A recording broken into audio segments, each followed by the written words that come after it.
अध्यक्ष महोदय माझी आपल्या माध्यमातून सन्माननीय मुख्यमंत्री महोदय या ठिकाणी बसलेत.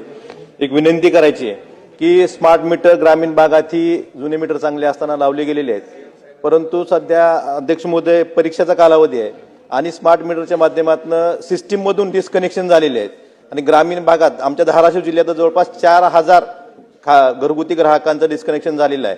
आणि अध्यक्ष महोदय नोव्हेंबरमध्ये 700 रुपये बिल येतं, डिसेंबरमध्ये 800 रुपये बिल येतं आणि जानेवारीमध्ये एकदम 15-20 हजार बिलं अशी घरगुती ग्राहकांना आलेली आहेत.